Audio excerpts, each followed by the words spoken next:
15 नवंबर 1966 का प्रातः क्लास चल रहा था।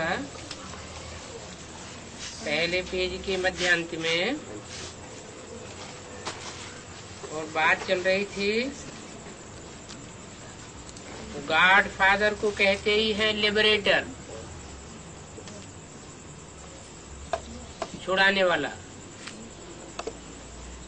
कैसे छुड़ाने वाला? दुख और दर्दों से छुड़ाने वाला।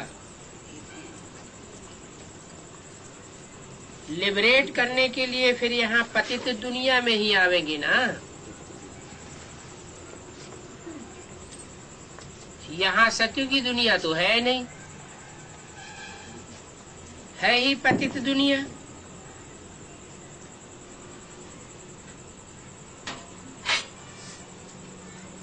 ये दुनिया तमो प्रधान है, पर जब सतो प्रधान बनती है तब नई दुनिया में जा सकते हैं। बाकी जो यहाँ नहीं आते हैं वो सब शांति धाम में रहते हैं। कहाँ नहीं आते हैं?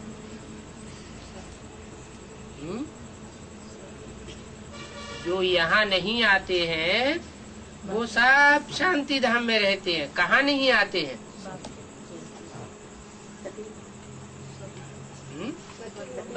यहाँ बाप के सामने नहीं है। पतित दुनिया में बाप आते हैं, इसी दुनिया में आते हैं। सत्युग में तो आते नहीं है। तो यहाँ जो पतित दुनिया में नहीं आते हैं बाप के सन्मुख, अथवा बाप की फेवर में नहीं आते हैं, अथवा मन बुद्धि से बाप के सन्मुख नहीं आते हैं। एक तो होता है स्थूल शरीर से सन्मुख होना, और दूसरा होता है मन बुद्धि से सन्मुख होना। तो जो यहाँ नहीं आते हैं वो शांति धाम में चले जाते हैं।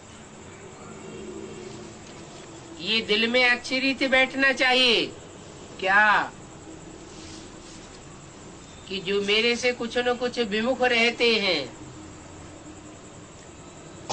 पूरा सन्मुख नहीं होते हैं, तो जितना विमुख रहते हैं उतना ही उनको शांति धाम में बैठना पड़े। जितना मेरे सन्मुख होते हैं उतना ही सुख धाम में आते हैं। कोई तो पूरा 21 जन्म सुख धाम में आवेंगे, कोई फिर नंबरवार हो जाते हैं। ये दिल में अच्छी रीति बैठना चाहिए,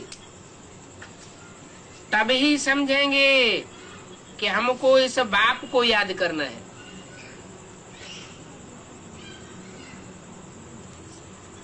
किस बाप को? जो इस पतित पुरानी दुनिया से लिबरेट करने आया है, छुड़ाने के लिए आया है, छुड़ाने के लिए आया है।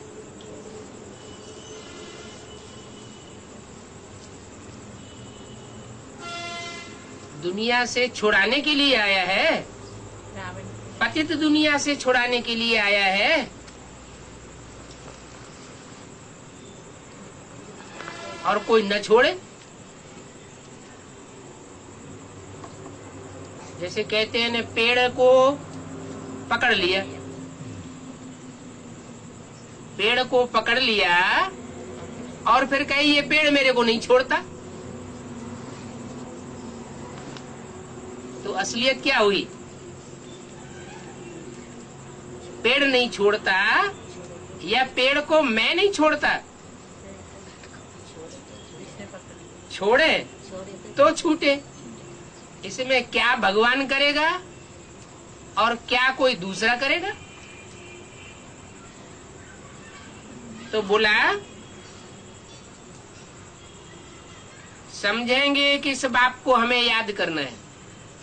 किस बाप को याद करना है? जो जिसकी याद हमको छुड़ाने वाली है, लिबरेट करने वाली है, स्वतंत्र बनाने वाली है। नहीं तो क्या होता है, जिसको हम भूलना चाहते हैं वो बार बार याद आ जाता है। कोई देहधारी को याद नहीं करना है। अगर अभी मैं आया हुआ हूँ और फिर भी देहधारियों को याद करते रहेंगे तो क्या घाटा होगा? घाटा क्या होगा? कुछ घाटा होगा या नहीं होगा? जो ऊंची से ऊंची प्राप्ति होनी चाहिए वो ऊंची से ऊंची प्राप्ति नहीं हो पाएगी। बाप तो विदेही है, विमाना विपरीत, देही देह को धारण करने वाले शरीर के विपरीत है। विदेही है माना निराकारी है, वो तो सदा ही शिव है, ज्योति बिंदु है, वो कभी भी देह के बंधन में बंधता नहीं है। इस दुनिया के बंधन में भी नहीं बंधता, इस सृष्टि के चक्कर में भी नहीं आता। 84 के चक्कर में आता है क्या? अगर वो भी 84 के चक्कर में आने लगे तो हमको इस दुनिया से छुड़ाने वाला कोई नहीं है। तो बाप विदेही है और सबका पिता है।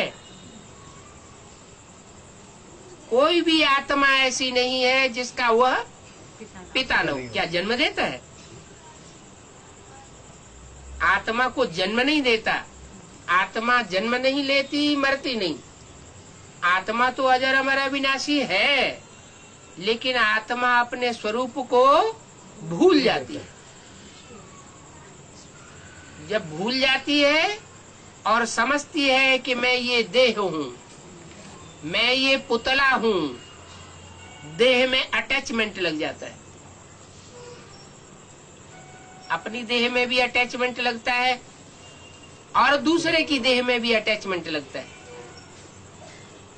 तो देह चाहे अपनी हो चाहे देह के संबंधी हो, उनमें जहाँ अटैचमेंट लगता है तो उसको डिटैच कराने के लिए उस विदेही बाप को याद करना पड़े। और याद कोई चीज कब आती है?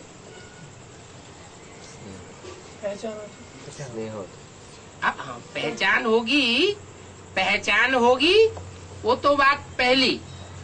पहचान होगी तभी तो संबंध जुटेगा।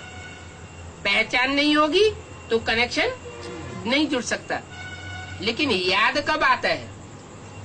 चक्कर में। जैसे आंखों से जो चीज देखी जाती है तो याद आती है। तो सिर्फ क्या आंख इंद्रिय की ही बात है कि आंख से जो देखा जाएगा वो ही याद आएगा? और इंद्रियों से जो रसना ली जाती है वो रसना याद नहीं आती है क्या? जीव ने रसगुल्ले का स्वाद लिया, वो याद आता है कि नहीं याद आता है? याद आता है। तो जो भी कर्मेंद्रियां हैं, उन कर्मेंद्रियों से जो भी स्वाद लिया जाता है वो याद जरूर आता है। अब परमात्मा कैसे याद आएगा? वो तो भी देह ही है, उसको अपनी देह है ही नहीं, वो देह के बंधन में बंधता ही नहीं, फिर याद कैसे आएगा? है? वो देही विदेही है। देही माना देह को धारण करने वाली आत्मा है। धारण तो कर सकती है, भूत प्रेत प्रवेश कर सकते हैं, तो क्या भगवान प्रवेश नहीं कर सकता? गीता में भी अक्षर आया हुआ है, प्रवेश तुम, मैं प्रवेश करने योग्य हूँ। तो जब मैं प्रवेश कर सकता हूँ तो क्यों नहीं प्रवेश करूंगा? किसमें प्रवेश करूंगा? उसमें प्रवेश करूंगा जो मनु की पहली औलाद है, ब्रह्मा। मनु कहा जाता है ब्रह्मा को। जो ब्रह्मा की पहली औलाद है, मैं उसमें प्रवेश करता हूँ। जो ब्रह्मा की पहली औलाद, वो पहला ब्राह्मण। पहला ब्राह्मण सो पहला देवता, पहला देवता सो पहला क्षत्रिय, सो पहला वैश्य, सो पहला शूद्र, और वही फिर पहला ब्राह्मण बनता है। तो मैं उस पहले में प्रवेश करता हूँ जिसको कहते हैं अलफ। बे में नहीं मुकर्रर रूप से प्रवेश करता हूँ, अलफ में आकर के मैं अल्लाह बनता हूँ। अल्लाह माने सबसे ऊंच। ऊंच और नीच की बात निराकारी दुनिया की बात है या इस साकारी दुनिया की बात है? साकारी दुनिया में नीच और ऊंच होते हैं। तो इस साकारी दुनिया में मैं उस अव्वल में प्रवेश करके अव्वल नंबर धर्म की स्थापना करता हूँ। इसलिए कहानी बना दी है शास्त्रों में। मुस्लिम शास्त्रों में कहानी बनाई है क्या? अल्लाह अव्वल दीन। अल्लाह ने आकर के अव्वल नंबर दीन माना धर्म की स्थापना की। वो समझते हैं हमारे इस्लाम धर्म की स्थापना की, उसी को अव्वल नंबर दीन समझते हैं। लेकिन नहीं, उसकी स्थापना तो इब्राहिम ने की, उसका परिष्करण मोहम्मद ने आकर के किया, मूर्ति पूजा का खंडन कराई दिया। इस्लामी पहले मूर्तियों के पुजारी थे, सैकड़ों सैकड़ों देवताओं की मूर्तियां बनाते थे, उनकी पूजा करते थे, व्यभिचारी पूजा करते थे, एक को नहीं पूजते थे, अनेकों में उनकी दृष्टि वृत्ति और बुद्धि जाती थी। तो दृष्टि वृत्ति और बुद्धि व्यभिचारी बनेगी या आप व्यभिचारी बनेगी? आप व्यभिचारी बन ही नहीं सकती, क्योंकि जैसे कोई याद करेंगे वैसा ही बनेगा। एक को याद करेंगे, जैसे कोई पतिव्रता स्त्री होती है, एक पति में अगर उसकी बुद्धि जाएगी तो उसका सतीत्व में पावर आएगी। अगर अनेकों में बुद्धि जाएगी तो उसका सत्य नष्ट हो जाता है। तो भक्ति मार्ग में कहते हैं पति परमेश्वर।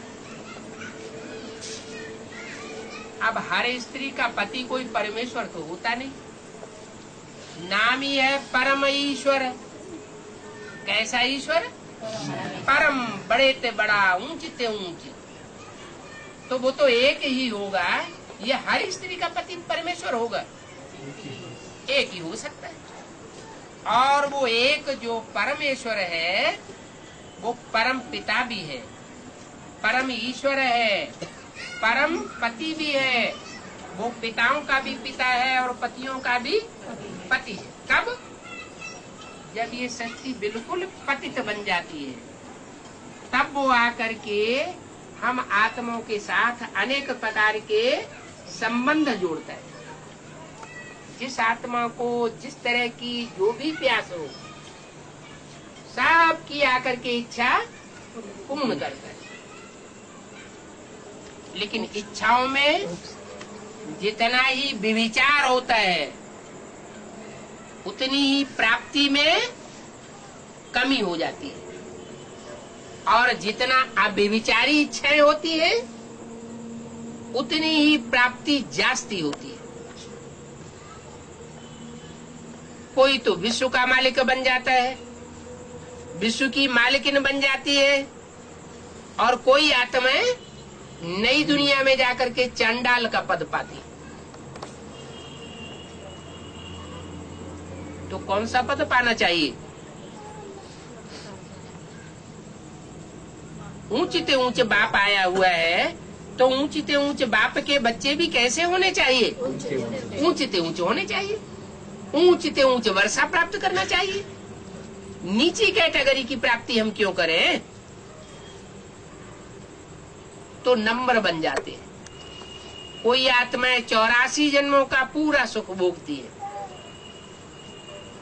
सिर्फ आखिरी जन्म में थोड़े समय के लिए जाकर गिरती है। क्योंकि थोड़े समय के लिए भी अगर गिरना नहीं होगा तो फिर उठना कैसे होगा? रात नहीं होगी तो दिन का कोई मूल्य नहीं होगा। दुख नहीं होगा तो सुख का कोई मूल्य नहीं होगा। जिसने अपने जीवन में कभी दुख देखा ही ना हो, वो सुख को कोई मूल्य नहीं देगा। तो ये भी जरूरी है। बाबा, सतयुग में वहाँ सुख का मूल्य कोई भी आई नहीं है? सतयुग में भी आत्मा की बात बताई, समय की बात नहीं बताई। समय कोई ऐसा होता है जब घोर सोजरा होता है, समय कोई ऐसा होता है जब घोर अंधेरा होता है। सूर्य भी रात्रि के 12 बजे एकदम अपोजिट में चला जाता है, रोशनी का नाम निशान नहीं। थोड़ी बहुत सितारों की रोशनी रहती है, उसमें भी अगर बादल आ जाएं चारों तरफ से तो वो भी छिप जाते हैं, घोर अंधेरा हो जाता है। तो टाइम की बात नहीं बताई, आत्मा की बात बताई कि आत्मा कभी दुख भी भोगती है और कभी सुख भी भोगती है। जिसने पूरा दुख नहीं भोगा होगा वो पूरे सुख का अनुभव नहीं ले सकेगा। इसलिए कम से कम एक जन्म के लिए दुख भोगना जरूरी है। तो हर आत्मा, कोई आत्माएं तो ऐसी होती हैं जो द्वापर युग के आदि से ही पतन में आ जाती है, जैसे इस्लाम धर्म। इब्राहिम आया तो पतित में प्रवेश करेगा या पावन में प्रवेश करेगा? जो भी ऊपर से आत्माएं आती हैं, उस समय सृष्टि की जो पति से पतित आत्मा होती है उसमें प्रवेश करती है। तो द्वापर के आदि में कौन पतित बिना? कौन सी आत्मा होती है जो पतित बनती है? इब्राहिम का जो भी आधार मूर्त है वो जास्ती पतित बनता है। बीज उतना पतित नहीं बनता, आधार जास्ती पतित बनता है। बीज माना बाप, आधार माने माँ। वैसे भी दुनिया में देखा जाए, आज दुनिया में माताएं ज्यादा गिरी है नीचे या पुरुष ज्यादा नीचे गिरे हैं? माताओं की तो पूरी ही दुर्गति कर दी इस समाज ने। तो माताएं आधार बनती हैं सृष्टि रचना में। ये है बेहद की रचना। ऊपर से जो भी आत्माएं आती हैं धर्म पिताओं की, वो बीज हैं, सूक्ष्म बीज, और जिसमें प्रवेश करते हैं वो है आधार। उन आधारों को भी जन्म देने वाला कोई बीज अलग होता है, वो बीज पावरफुल होता है। इसलिए उतना पतित नहीं बनता जितना आधार पतित बनता है। शक्ति कम होती है तो सुख कम भोगा जाता है, और शक्ति ज्यादा होती है तो सुख जास्ती भोगा जाता है। तो बीज जो है वो ज्यादा पावरफुल होते हैं। उनके मुकाबले वृक्ष की जो जड़ें हैं उनमें कम पावर होती है। तना भी होता है, टहनियां भी होती है, पत्ते भी होते हैं, सबकी अपनी अपनी पावर है। सारी मनुष्य सृष्टि का जो बीज होता है वो एक है, जिसे हर धर्म में मान्यता है। मुसलमान लोग हैं उसको आदम कहते हैं, अंग्रेज लोग उसको एडम कहते हैं, जैनी लोग उसको आदिनाथ कहते हैं, हिंदुओं में उसे आदिदेव कहा जाता है। त्वम आदिदेव है, पुरुष है, पुराण है। तो जो आदि बीज है वो सबसे जास्ती पावरफुल है, नंबर वार है। लेकिन ये बनते कब हैं? पावरफुल या कमजोर? आत्मा तो जन्म लेती नहीं, आत्मा तो अजर अमर अविनाशी है। फिर तुम आत्मा रूपी बच्चे बाप के बच्चे कैसे बने? पैदा कब हुए? आत्मा जन्म नहीं लेती, आत्मा अपने स्वरूप को भूलती है। देह में देह के सुख भोगते भोगते अपन को देह समझ बैठते हैं। अपनी देह से सुख भोगते हैं, दूसरों की देह से सुख भोगते हैं, तो दूसरों को अपना समझ बैठते हैं। वास्तव में इस सृष्टि में अपना तो एक शिव बाबा और दूसरा न कोई। नजारा भी दिखाई दिया यज्ञ के आदि में। क्या नजारा दिखाया? जो 7-7 तालों के अंदर बंद की जाती रही, इतना प्यार करते थे। ये मेरी पत्नी है, ये मेरी बेटी है, ये मेरी बहन है, बहुत अच्छी है। जब हिंदुस्तान पाकिस्तान का झगड़ा हुआ, खून की नदियां बही, खून रेजी हुई, तो सब छोड़ करके भाग गए।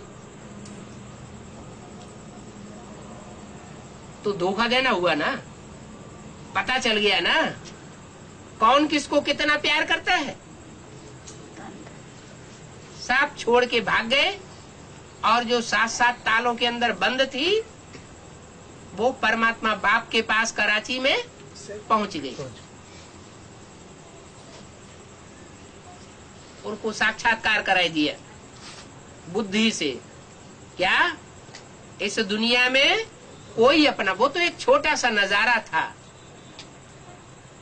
भारत के अंदर की बात थी। और अभी क्या होना है? सारी दुनिया। अभी तो बड़ा खेल होने वाला है। इतना बड़ा खेल होगा कि जिसमें बाप बाप नहीं रहेगा, माँ माँ नहीं रहेगी। आज की भी दुनिया में देखा जा रहा है, अखबारों में भी छप चुका है। वहां जाके दरियाफ्त भी कर सकते हैं।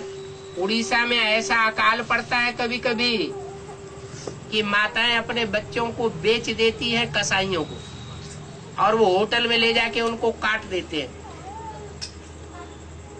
उनका गोश्त परोसा जाता है और वो अपना पेट भरती है उन पैसों से। तो संबंध कहाँ गए? कोई संबंध रहा? इस दुनिया के सारे संबंध झूठे हो गए। अब सारे संबंध झूठे हो गए तो बाप क्यों सर्व संबंधी बन करके आया हुआ है?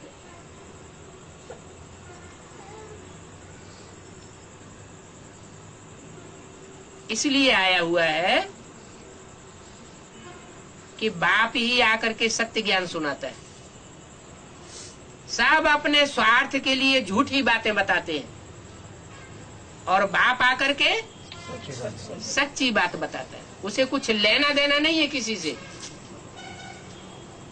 क्योंकि जिनको अपना रथ होता है, स्वार्थ होता है, वो बातें बनाता है। जिसको कोई स्वार्थ नहीं होता है, अपना रथ ही नहीं होता है, उसको झूठी झूठी बातें बनाने की दरकार ही नहीं। इसलिए गॉड इज ट्रुथ कहा जाता है। सत्य को ही परमात्मा कहा जाता है, सत्य को ही ज्ञान कहा जाता है, असत्य को अज्ञान कहा जाता है। तो बाप सच्चा है।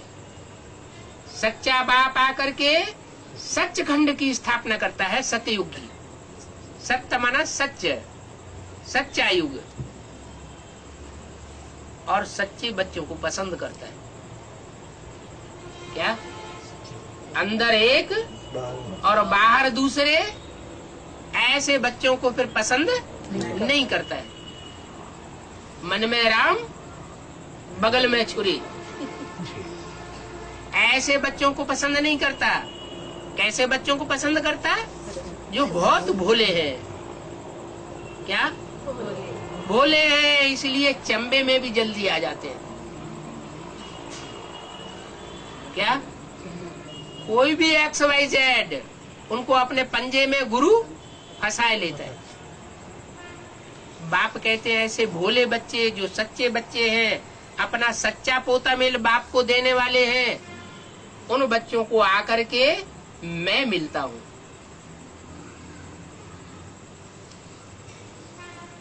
गहन है घर बैठे भगवान मिला। पूरी प्राप्ति उनको होती है अगर दिल के सच्चे हैं। सच्चे दिल पर साहब राजी। उसे सच्चाई बहुत प्रिय है। क्यों? सच्चे को सच्चाई प्रिय है और झूठे को झूठी बात प्रिय होती है। पानी पानी में जाके मिलता है, दूध दूध में जाके मिलता है, कीचड़ कीचड़ में जाके मिलता है। जो जैसी आत्मा होती है वैसी ही रचना बनाती है। इस्लाम धर्म की आत्मा होगी तो क्या रचेगी? इस्लाम धर्म की आत्मा रचेगी, इस्लाम धर्म का पाठधारी बनाएगी। सूर्यवंशी आत्मा होगी तो सूर्य जैसा बनाएगी। चंद्रवंशी आत्मा होगी तो चंद्रवंशी बनाएगी। तो जो जैसा होता है वैसा बनाता है। लेकिन सुप्रीम सोल क्या बनाने आया है? वो भी तो निराकारी है। क्या है? निराकारी है। तो क्या बनाएगा? निराकारी बना देगा। निराकारी माना निर्विकारी, निर्विकारी माना निरहंकारी। कोई देह का अहंकार नहीं। देह से ममत्व ही छुड़ाए देगा। देह से जो अटैचमेंट है, चाहे अपनी देह हो चाहे पराई देह हो, अगर उसे अटैचमेंट छुड़ाए दे तो क्या कहेंगे? क्या बन गए? निराकारी बन गए। अब उस दौड़ में, उस पढ़ाई में जो जितना आगे जाता है निराकारी बनने में, वो उतना ही पहले नंबर ले लेता है। अभी लास्ट चांस है। क्या? टू लेट का बोर्ड लगने वाला है। लगने वाला है या लग चुका है पहले ही? है? लगने वाला है। और सन 76 के लिए विनाश की घोषणा की थी और लक्ष्मी नारायण की प्रत्यक्षता की घोषणा की थी। वो कहाँ गई? बोला था आज से 10 वर्ष कम 5000 वर्ष हुए जब लक्ष्मी नारायण का जन्म हुआ। तो कौन से सन के लिए बोला? 76 के लिए बोला। तो 76 में जो ऊंचे से ऊंचे पाठधारी है, क्या वो प्रत्यक्ष नहीं हुए? प्रत्यक्ष हुए। तो उस फर्स्ट पार्ट के लिए टू लेट का बोर्ड लगा या नहीं लगा? लग गया। वो तो दुनिया का पहला जोड़ा हुआ। उसके बाद दो आत्माओं की प्रत्यक्षता तो हुई, टू लेट का बोर्ड लग गया। उसके बाद तीसरे के लिए भी बोलना शुरू किया। पहले बोलते थे 2 सीट भर गई है, फिर बोला 3 सीट फिक्स हो गई है। तो तीसरी सीट कौन सी हुई?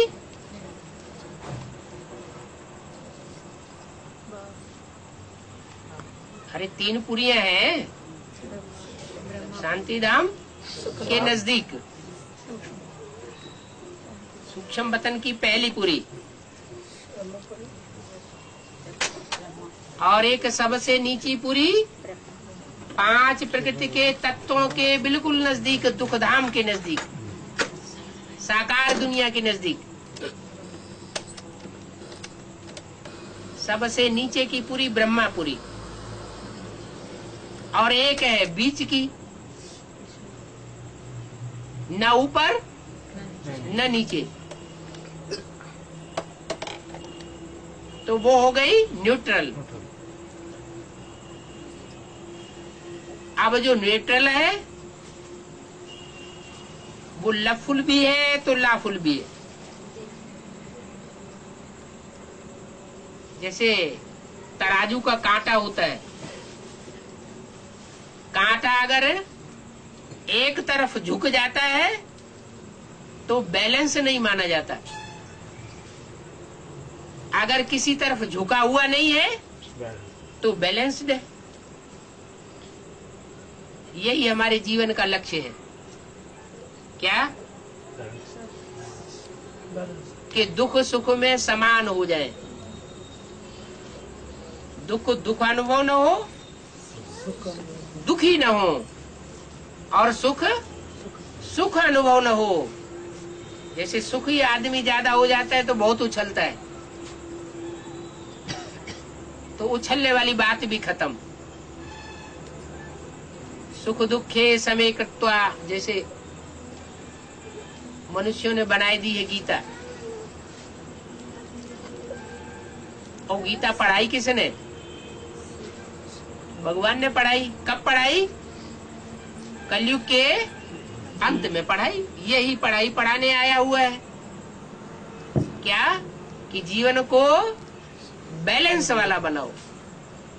ये हमारे जीवन का लक्ष्य है, विष्णु फरिश्ता बनना, नर से नारायण और नारी से लक्ष्मी बनना। तो उस पहले के लिए तो टू लेट का बोर्ड लग चुका। उसके बाद अभी 3 आत्माएं, उनके लिए भी टू लेट का बोर्ड हुआ। 3 के बाद अष्टदेव। अभी 2 साल से अव्यक्त वाणी में लगातार उन अष्टदेवों के बारे में बोला जा रहा है। उनका भी कोई टाइम होगा या नहीं होगा? उनका भी टाइम होता है। जो बोला हुआ है, एक भी पावरफुल संगठन तैयार होने पर एक दूसरे ग्रुप को खींचते हुए,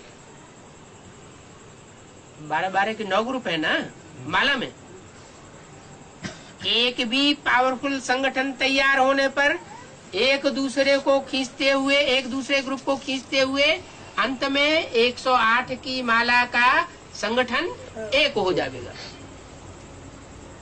तो एक होना है या ऐसे ही चलता रहेगा? होना तो है ना। तो अभी 8 की बारी है, अभी 8 की बारी है, और कल 108 की भी बारी आ जाएगी। उसमें भी टू लेट का बोर्ड लग जाए। अब जल्दी जल्दी होना है। उसके बाद ब्रह्मा की 1000 भुजाएं, जो तन से, मन से, धन से पूरी सहयोगी बनती हैं।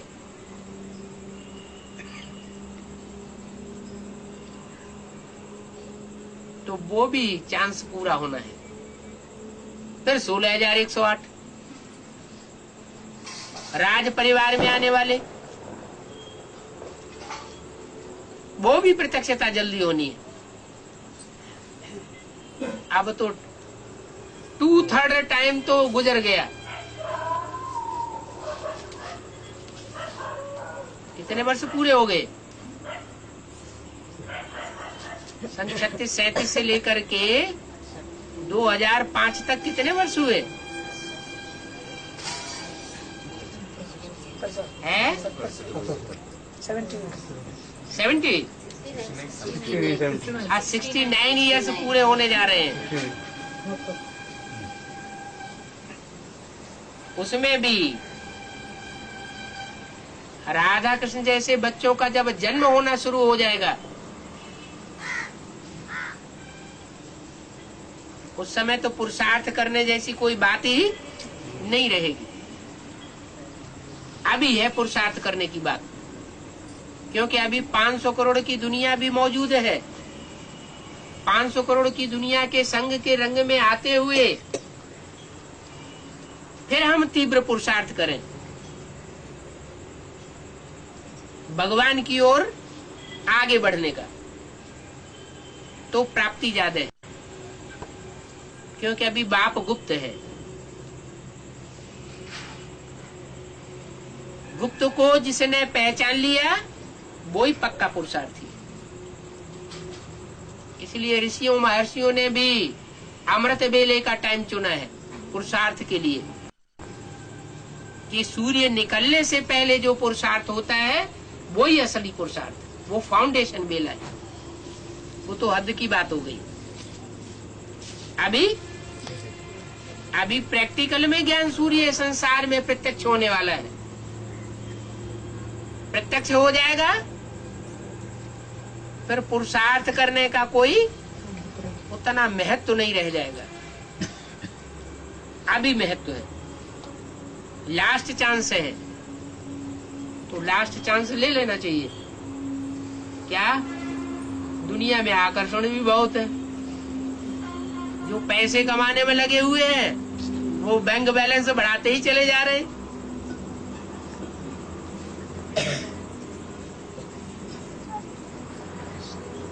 दुनिया में महल माड़ियां अटारियों की संख्या बढ़ती ही चली जा रही। बाप कहते हैं ये 100-150 साल का अंतिम पंप एंड शो है माया का। पहले इतनी महलमाड़ियां अटारियां और इतना आकर्षण माया का नहीं था। साइंस के इतने जो साधन निकलते चले जा रहे हैं वो इतना आकर्षण करने वाले नहीं थे। ये जहाज, ये मोटर कार, ये कंप्यूटर, ये सब अभी निकले हैं। किस लिए निकले हैं? हमारी बुद्धि को आकर्षित करने के लिए, चकाचौंध करने के लिए। इन स्थूल पदार्थों में जिनकी बुद्धि चकाचौंध में आ जाती है वो परमात्मा बाप से बहुत दूर हो जाते हैं। इन साधनों का भोग करते हुए भी बुद्धि एक बाप में लगी रहे, क्योंकि बाप कहते हैं ये साधन भी तुम्हारे लिए हैं, अगर तुम इनको ईश्वरीय सेवा में यूज करते हो तो। दुनिया के सारे साधन तुम्हारे चरणों में आ जाएंगे।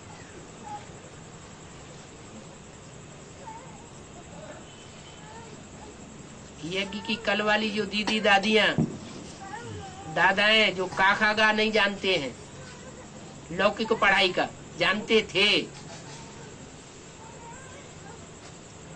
उनको हवाई जहाज अब क्या बड़ी चीज रह गई। कोई बहुत बड़ा साधन हो गया उनके लिए? नहीं। ये मर्तबा कहां से आया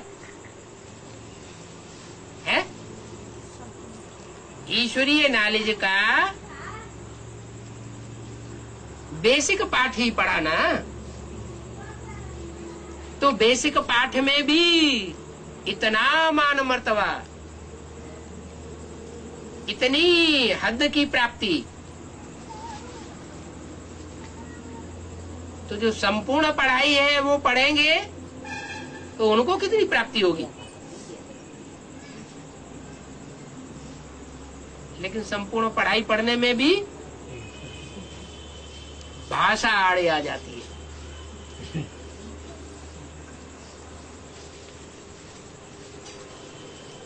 मिसाल तो सब तरह के मौजूद हैं। ऐसे भी मिसाल मौजूद है जो बूढ़ी बूढ़ी माताएं भी हिंदी बोलना बहुत जल्दी सीख लिया। लगन की बात है, या यूं कहें कि पूर्व जन्मों के हिसाब किताब की बात। पूर्व जन्मों में जिन्होंने 63 जन्म उत्तर भारत में जास्ती जन्म लिए होंगे रामकृष्ण वाली आत्माओं के साथ, कारण या कारण कुछ ऐसी बात हुई जिससे वो आखिरी जन्म में जाकर के दक्षिण भारत में जन्म लेते हैं या विदेश में जन्म लेते हैं आखिरी जन्म में। तो क्या वो अपने पूर्व जन्म के संस्कारों के आधार पर उस एक ही जन्म में मेहनत करके हिंदी नहीं सीख सकते? सीख लेते, क्योंकि उनका अनेक जन्म का लगाव लगा पड़ा है। तो उनमें दृढ़ता आ जाती है और दृढ़ता सब कुछ करा लेती है।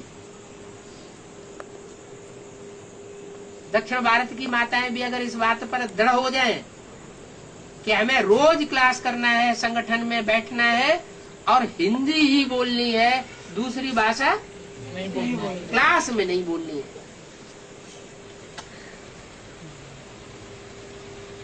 '82 में दक्षिण भारत में आना हुआ। 1 या 1.5 महीने के लिए ही दक्षिण भारत में रहना हुआ।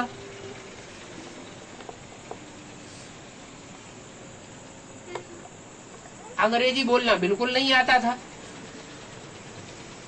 और तमिलनाडु में कोई हिंदी बोलता ही नहीं था। उस समय कर्नाटक में भी कोई हिंदी नहीं बोलता था। तो 1.5 महीने के अंदर अंग्रेजी बोलना शुरू कर दिया, क्योंकि जब कोई और रास्ता ही नहीं है तो वो जो वर्डिंग्स थोड़े बहुत हैं अपने पास उन्हीं से काम चलाना पड़े।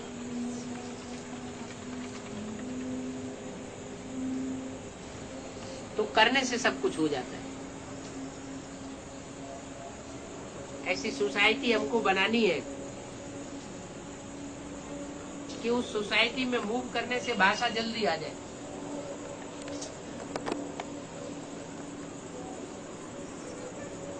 तो असंभव को संभव करने का युग है संगम है।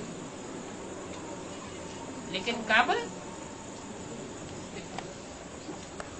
जब अपने अंदर दृढ़ता आ जाए। ढीले ढाले अरे हो जाएगा, आज नहीं तो कल हो जाएगा। अरे सब कोई ऐसे सब के लिए हो सकता है क्या? जैसे सब चलते हैं वैसे हम भी चलेंगे तो प्राप्ति भी जैसी सबको होगी वैसी हमको भी।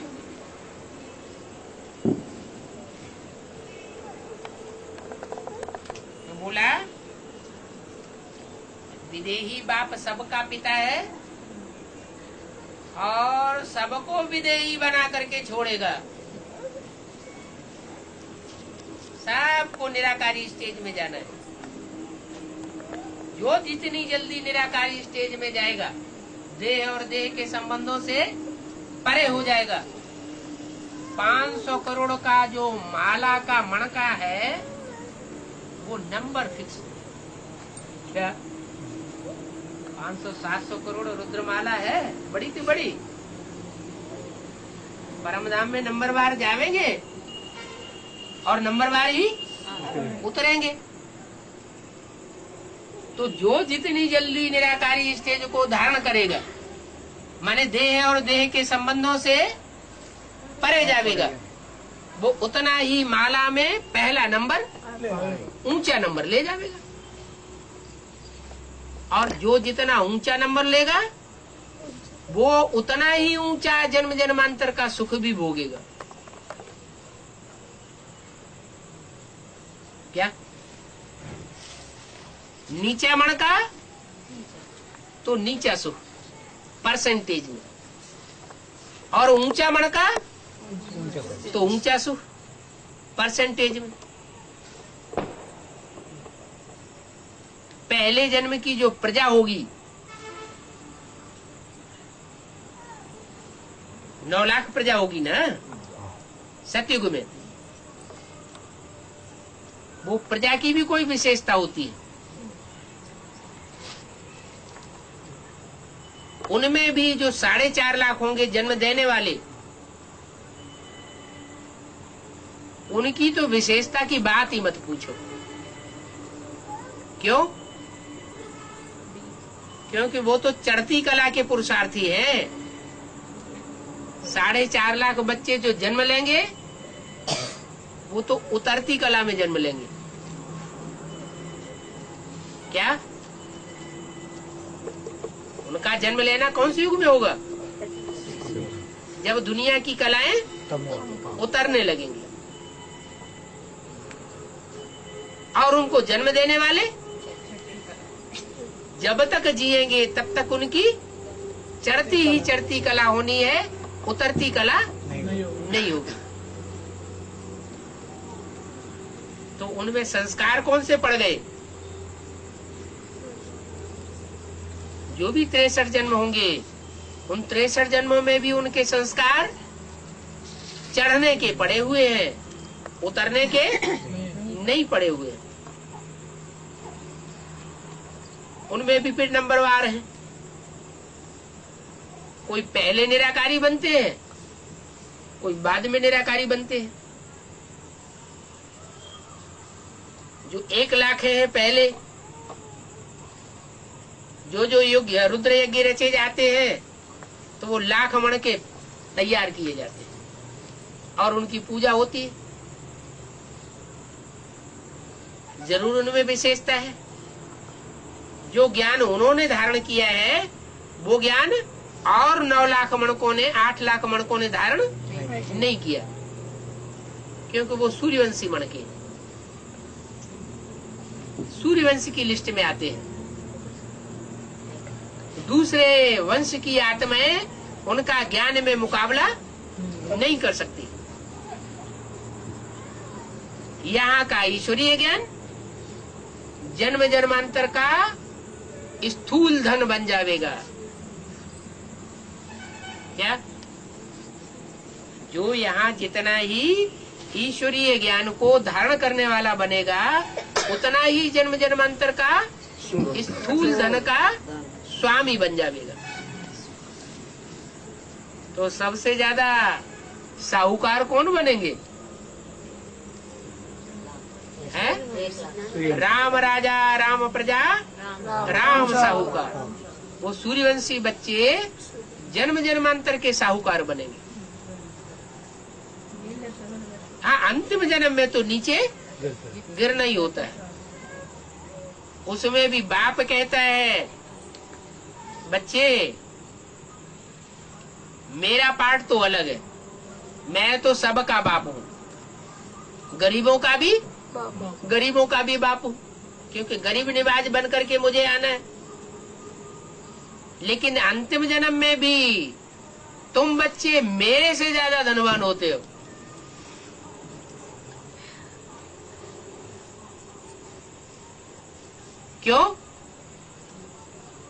क्यों धनवान होते हो? क्योंकि बाप को प्रत्यक्ष करने के निमित्त बच्चे बनते हैं। बाप अपने आप अपने को प्रत्यक्ष नहीं करता, बच्चों को प्रत्यक्ष करने के लिए बाप निमित्त बनता है। लेकिन बाप को कौन प्रत्यक्ष करते? बच्चे प्रत्यक्ष करते। भले बाप अपना काम पहले कर लेता है, बच्चों को पहले प्रत्यक्ष कर देता है, लेकिन आखिरीन तो बच्चों को प्रत्यक्ष, वो बाप को प्रत्यक्ष करने के लिए कोई निमित्त बनते हैं ना। जो बच्चे निमित्त बनते हैं उनका उतना ही ऊंचा पद बन जाता है।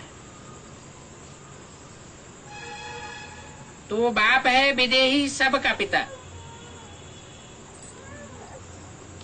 वो एक ही है जो सबका पिता है। और पिताएं होते हैं, अपने अपने बच्चों के बाप होते हैं, और वह बाप सबका एक ही है। बाप तो है ही निराकार। कोई को समझाने का शौक रखना चाहिए। क्या बात समझाने का शौक रखना चाहिए। जो भी ज्ञान की गहराइयां हैं, वो ज्ञान की गहराइयां दूसरों को समझाने का पूरा शौक होने चाहिए।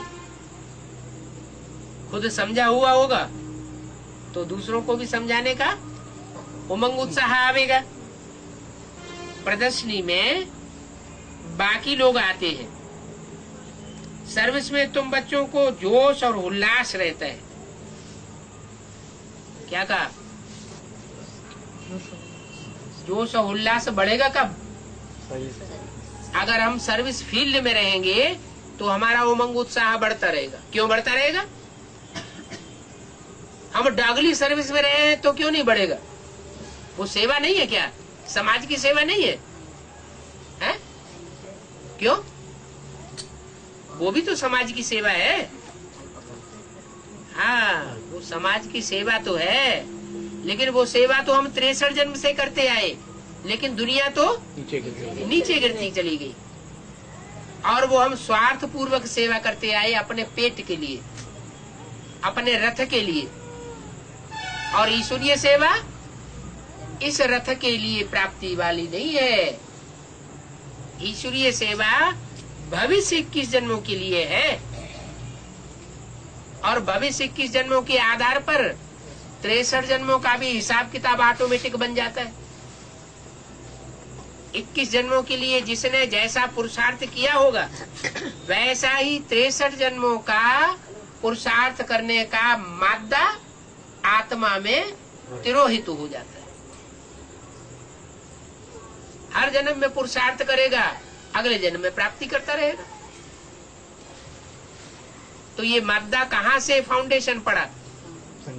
संगम युग में फाउंडेशन पड़ता है। तो शौक रखना चाहिए। उमंग में, उल्लास में रहने के लिए सेवा बहुत जरूरी है। क्यों उमंग उत्साह बढ़ता है इतना? क्योंकि सर्वसेवल बच्चों को बाप याद करता है। दुनिया बाप को याद करती है, और बाप किसको याद करता है? सर्वसेवल बच्चे। तो जो सर्वसेवल बच्चे हैं, उन बच्चों को बाप की याद का बल मिल जाता है। हम बच्चे तो जितनी पावर है उतना याद करते हैं, और बाप तो सर्वशक्तिवान है। वो अगर सर्वसेवल बच्चों को याद करता है तो उन बच्चों को तो याद की बहुत पावर मिल जाती है, इसलिए उनका उमंग उत्साह ऑटोमेटिक बढ़ जाता है। यहाँ भी बाप को घड़ी घड़ी भूल जाते हैं।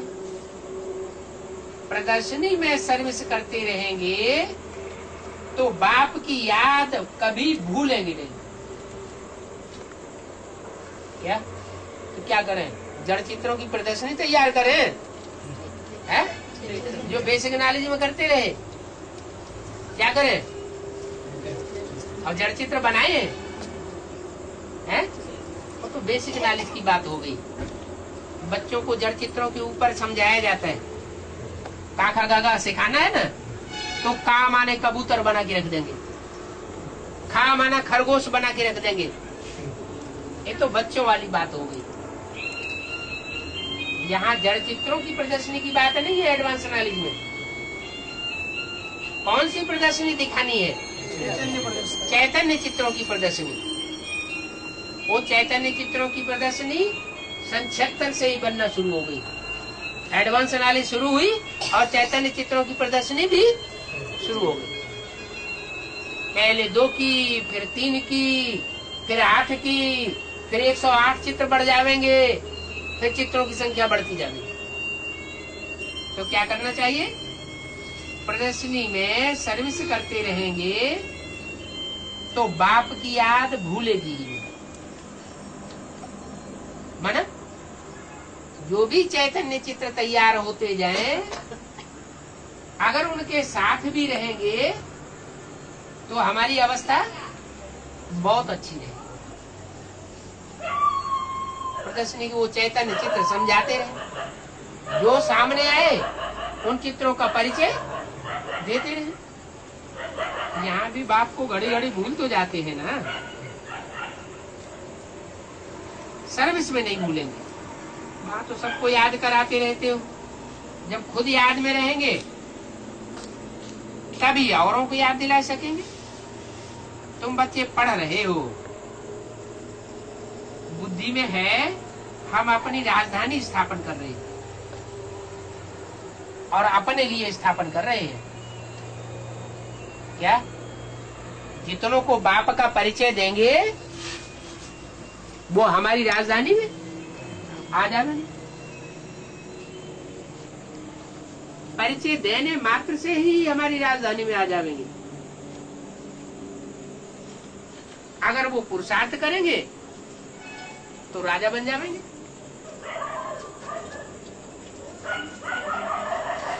अपनी राजधानी तुम स्थापन कर रहे हो, ये याद रहने से तुमको बहुत जोश रहेगा कि जल्दी से जल्दी हम अपनी बड़ी से बड़ी राजाई स्थापन कर लें। बाप को भूलने से गलती हो जाती है। क्या बाप कब भूलता है? बुद्धि में से कब निकल जाता है? हैं? जब दूसरों को हम नजदीक लाते हैं तो बाप की याद, बाप अपने कहता है चलो भैया इनको जुड़ने दो, हम अपना दूसरा रास्ता पकड़े।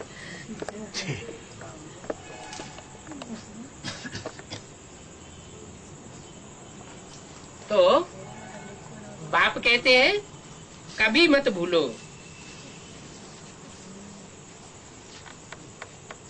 गलतियां फिर होंगी नहीं। अभूल बनेंगे तो गलती नहीं होगी। देवताओं से भूल नहीं होती और मनुष्यों से भूल होती है। मनुष्य भूलों का पुतला है। क्यों? क्योंकि मन को कंट्रोल नहीं कर पाता। मन रूपी घोड़ा लगाम से कंट्रोल से बाहर हो जाता है, उसको कहते हैं मनुष्य। अगर मन को कंट्रोल कर लिया तो देवता बन जाता है। तीन मूर्तियों में मन कौन है? ब्रह्मा। मन को कौन कंट्रोल करेगा? बुद्धि।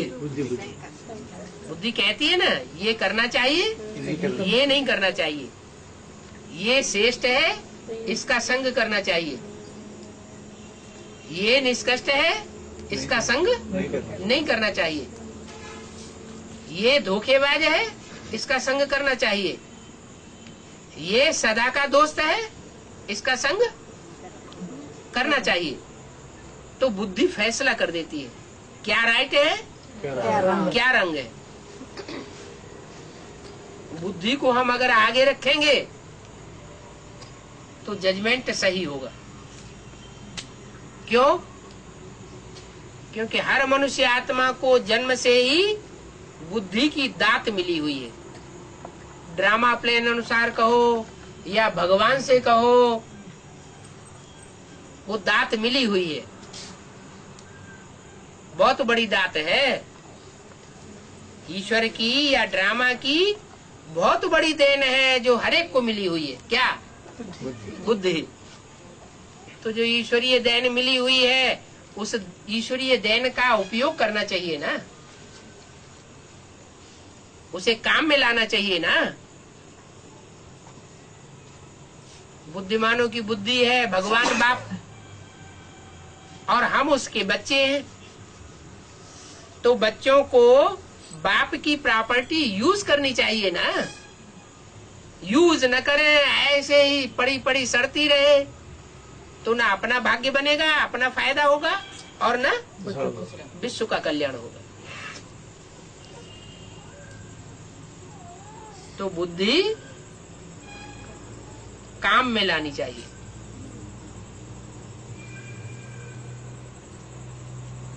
ये बुद्धि सर्वोपरि चीज है, संस्कारों को भी परिवर्तन कर सकती है। संस्कार भी परिवर्तित होते हैं, जन्म जन्मांतर के संस्कार हैं, कोई में चोरी के संस्कार है, लेकिन बुद्धि से सोच तो सकता है कि ये संस्कार कैसे पक्का हो गया। एक बार चोरी करता है, बुद्धि तीव्र गति से उसका विरोध करती है, ऐसा नहीं करना है। फिर दूसरी बार चोरी कर लेता है तो थोड़ी तीव्रता घट जाती है। फिर तीसरी बार चोरी कर लेता है फिर बुद्धि की तीव्रता और घट जाती है। फिर 4 बार, 5 बार, 8 बार, 10 बार फिर चोरी की आदत पड़ जाती है। वो आदत जो है वो अंत मते सो गते, चोरों के घर में ही जन्म मिल जाता है। जैसे कसाई का बच्चा है, कसाई के घर में जन्म लेता है, जहाँ पीढ़ियों से गाय काटते चले आ रहे हैं, तो उस घर में जन्म लेने वाला बच्चे की बुद्धि में ये आएगा कि गाय काटना पाप है। जब वो पहली बार गाय काटेगा वो बच्चा, तो उसकी बुद्धि में ये आएगा, बुद्धि उसकी अपोजिशन करेगी कि गाय को नहीं काटना चाहिए, नहीं करेगी, क्योंकि उसके संस्कार पक्के हो चुके हैं। तो फिर बुद्धि काम नहीं करती। अभी बुद्धिमानों की बुद्धि हर बच्चे को मिल रही है, अपनी अपनी बुद्धि है, वो तो हद की है। अभी तो बेहद का बाप आया हुआ है। क्या, किस रूप में आया हुआ है? बुद्धिमानों की जो बुद्धि है उस रूप में आया हुआ है, जिसको कहते हैं त्रिनेत्री।